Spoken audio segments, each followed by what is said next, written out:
સુરતમાંથી cyber ક્રાઇમનો મોટો ખુલાસો થયો છે. ઓનલાઇન રોકાણના નામે ઊંચા વળતરની લાલચ આપી લોકોને કરોડોની ઠગાઈ કરતી આંતરરાષ્ટ્રીય સાયબર ગેંગ સામે સુરત સાયબર ક્રાઇમ પોલીસે મોટી સફળતા મેળવી છે.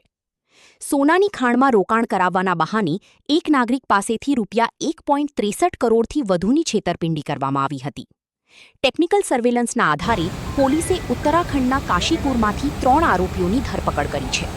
છેલ્લા 2 વર્ષથી એક ફરિયાદી સાથે ઇન્વેસ્ટમેન્ટ ફ્રોડ આચરવામાં આવતું હતું, જેમાં ગોલ્ડ રશ માઇનિંગ કંપનીના નામનું એક ખોટી કંપનીની ઓળખ આપીને પછી ખોટી વેબસાઇટ બનાવવામાં આવી હતી અને ખોટી વેબસાઇટમાં એમની આઈડી પણ બનાવવામાં આવી હતી.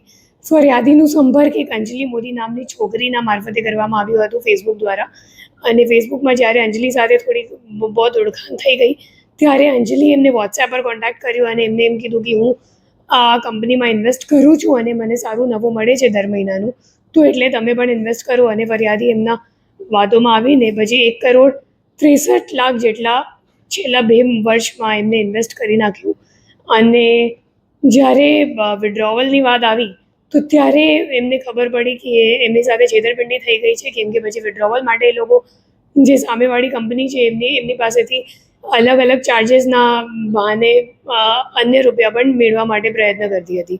ત્યારે એમને 1930 પર તરત જ ફરિયાદ દાખલ કરી સાયબર પોલીસ સ્ટેશનનો સંપર્ક કર્યો અને આપણી ટીમે ટેકનિકલ વર્કઆઉટ કરીને 3 આરોપીઓને દહેરાદૂનથી ઝડપી પાડી છે, ઉત્તરાખંડમાંથી. અને જે તમામ આરોપીઓ છે મોહમ્મદ ઇઝહાર જે અકાઉન્ટ હોલ્ડર છે એ છે, પછી બીજો આરોપી છે મોહમ્મદ સુમેર, ત્રીજો આરોપી છે મોહમ્મદ ઉવેશ. તે 3 આરોપી તો બેઝિકલી જે મોહમ્મદ ઇઝહાર છે એ અકાઉન્ટ હોલ્ડર છે, એમના ખાતામાં કુલ ₹2 લાખ આવ્યા હતા અને પોતાની અકાઉન્ટ આપવા માટે એમને કમિશન પણ મળી હતી. અને એમના ઉપરના જે 2 વચેટિયા છે એ મોહમ્મદ સુમેર છે અને મોહમ્મદ ઉવેશ છે. અને બંનેના ઉપરનો જે આરોપી છે અત્યારે ફરીદાબાદ જેલમાં છે, એમને પણ ટ્રાન્સફર વોરંટ મારફતે અહીંયા લાવવામાં આવશે. એ 3 આરોપીઓ કમિશન માટે પોતાના બેંક અકાઉન્ટ આપતા હતા. આજે એક ઇન્વેસ્ટમેન્ટ કંપની છે એમની, અને જે ઇન્વેસ્ટમેન્ટ કંપની છે એમની જો સર્વર છે એ સિંગાપોરમાં છે. તો ખરેખર જે મુખ્ય માસ્ટર માઇન્ડ છે એ લોકો ઇન્ડિયાની બહાર બેસીને પછી આરોપીઓને અહીંયા સોશિયલ મીડિયા મારફતે એ લોકો ટ્રેપ કરે છે.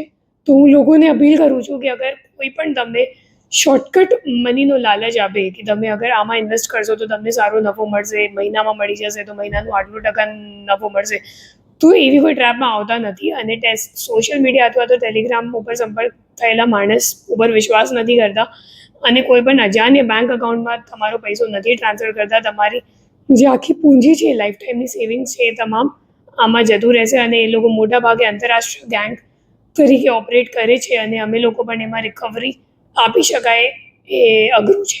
તો એટલા માટે તમે અગર સતર્ક રહેશો તો તમારી સાથે કદાચ સાયબર ફ્રોડ નહીં બનશે.